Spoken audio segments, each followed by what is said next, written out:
Hi, MLA Beauties. It's me again, your beauty fairy at your service. So for today, we are going to do a DIY hair coloring. Yes, you heard it right. So as you can see, my hair is colored, but there are parts na hindi colored because tumubo na siya. So, yun yung i-color natin and then i-try nating ipantay yung sa baba. So these are the things that we need: the mixing bowl, the color itself, clips, and gloves.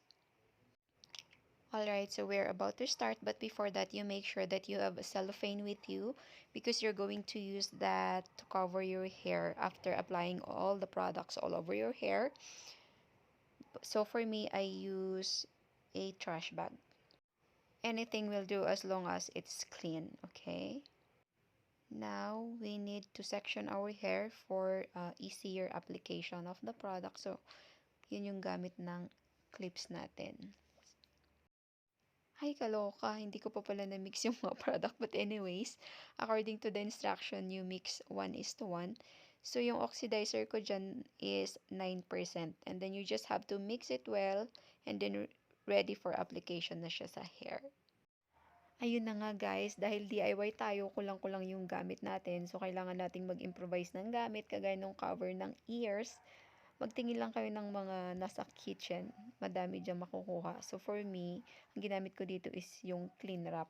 O, diba? Nakakatalino ang pagpapaganda. Pero bakit ang lola nyo mukhang hirap na hirap sa ginagawa niya? Ang hirap talaga guys pag mag-isa ka, pero dahil sa pagpapaganda, kakayanin natin to. Ayan. Ganyan lang guys, para hanggang sa ma-coat yung buong hair mo. Ganyan lang hanggang sa huli, 'di ba?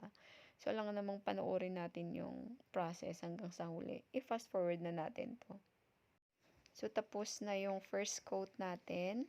As you can see, hindi ko muna nilagyan yung near sa roots ng hair ko. Later, lalagyan natin yan. But before that, isusuklay ko lang muna yung hair ko or susuklayin ko lang muna. This is actually my technique to make sure na even yung pagkalagay ng hair color. So, ito na yung gamit ng trash bag natin pang cover sa ating hair after application. And then, just wait for 20 minutes for the product to do its job. Ayan. So, wait muna guys. Time's up. So, it's time for the second application. This time, we're going to include the roots of our hair. And then, same process. We're going to cover and then wait for 20 minutes for the product to sit in. But for those who have thicker hair, I think you can check. Pag hindi pa nag-effect yung product, you can make it longer than 20 minutes. But make sure na to over-soak it. Baka kasi masira yung hair nyo. Ayan. So, you have to read the instruction and make sure to follow it. For my case, as you can see, the hair color takes effect already. So, 20 minutes is good for me. So, after this one, I will just wash it with warm water. And then, magbababad ako ng hair conditioner for about 15 minutes. And that's it. This is the final result, guys. And of course, nagayos tayo para kaaya-aya ang ating mukha. And for the products that I use, you can check it in the comment box or in the description box. Thank you for watching, and please don't forget to follow me on my social media account for you to be notified if we have upcoming videos.